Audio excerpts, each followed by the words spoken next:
নমস্কার বন্ধুরা, চলে এলাম আবার এক নতুন রান্না নিয়ে। আর আজকে আপনাদেরকে করে দেখাবো সাবুর বড়া।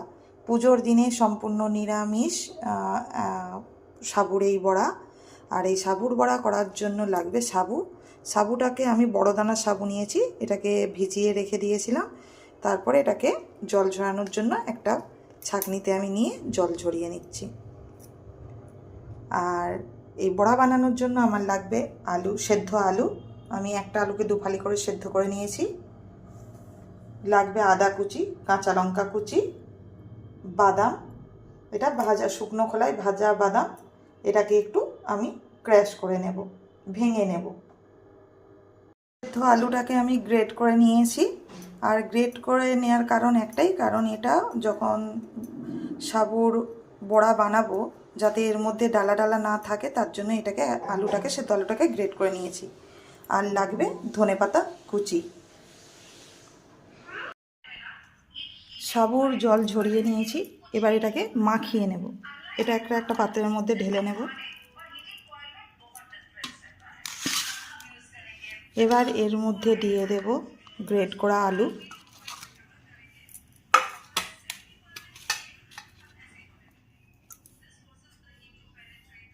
বাদামটাকে দেখুন হালকা ভেঙে নিয়েছি। সমস্ত উপকরণ এর মধ্যে এক এক করে দিয়ে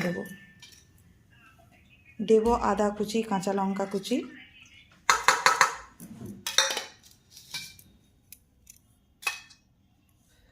দেব কুচনো ধনেপাতা। ঝালটা আপনারা আপনাদের প্রয়োজন মতো দেবেন।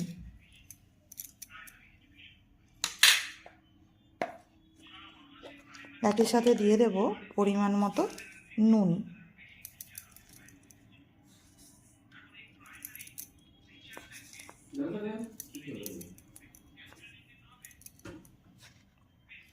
এবার এটাকে ভালো করে একসাথে মেখে নেব।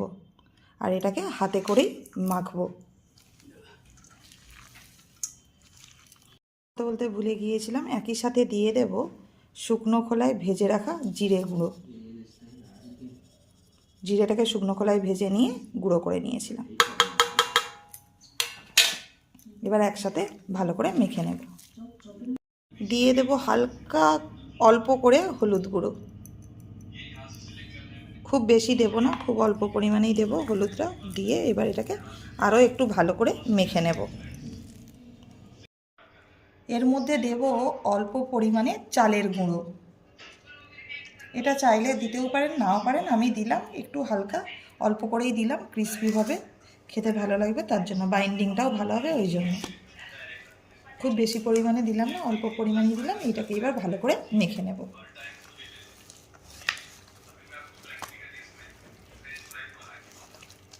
অল্প করে দেখুন হাতে তেল বুলিয়ে নিয়েছি, যাতে এটা হাতে লেগে না যায়, সেই জন্য। এর মধ্যে আপনারা চাইলে নারকেল কুচিও দিতে পারেন। এবার এটাকে বড়ার শেপে গড়ে নেব।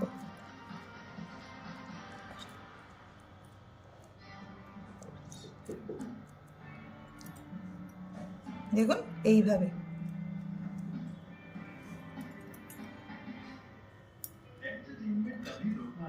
এইভাবে সমস্ত বড়াটাকে তৈরি করে নেব। দেখুন এইভাবে কতগুলো তৈরি করে নিয়েছি। এবার এগুলোকে এক এক করে ভেজে নেব।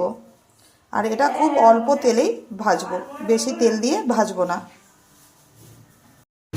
দেখুন তাওয়ার মধ্যে দিয়ে দিয়েছি। খুব হাই ফ্লেমে এটাকে ভাজবো না, কারণ হাই ফ্লেমে ভাজলে ওপর থেকে তাড়াতাড়ি ভাজা হয়ে যাবে, ভেতর কাঁচা রয়ে যাবে। এই জন্যে এইটা কম আছে, লো টু মিডিয়াম ফ্লেমেই এটাকে ধীরে ধীরে একটু টাইম নিয়েই এটাকে ভেজে নিতে হবে।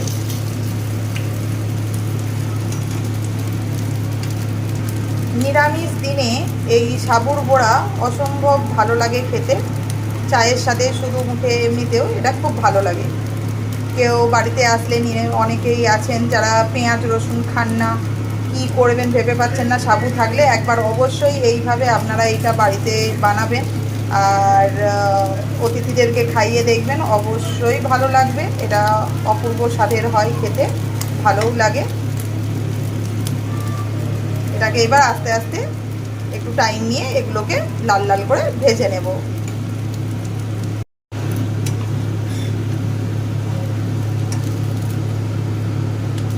দেখুন ভাজা হয়ে গিয়েছে, এবার এগুলোকে নামিয়ে নিয়ে সার্ভ করে দেব। এটা বাচ্চাদের টিফিনেও সকালে দিতে পারেন, স্কুলের টিফিনে খুব ভালো লাগে খেতে। দেখুন লাল লাল লাল লাল করে ভেজে নিয়েছি, এবার এটাকে নামিয়ে নেব। দেখুন এটাকে সার্ভ করে দিয়েছি, কত সুন্দর লেগেছে। এটা দেখতেও যতটা সুন্দর, খেতেও ততটাই সুন্দর। নিরামিষ দিনে একবার অবশ্যই এইভাবে সাবুর বড়া বাড়িতে বানাবেন, আর কমেন্টে জানাবেন। সাবস্ক্রাইব করতে ভুলবেন না। এটা আমি সারা সস দিয়ে সার্ভ করলাম। এটা আপনারা এমনি শুধু মুখেও এটা খুব ভালো লাগে। অবশ্যই একবার আপনারা বাড়িতে ট্রাই করবেন।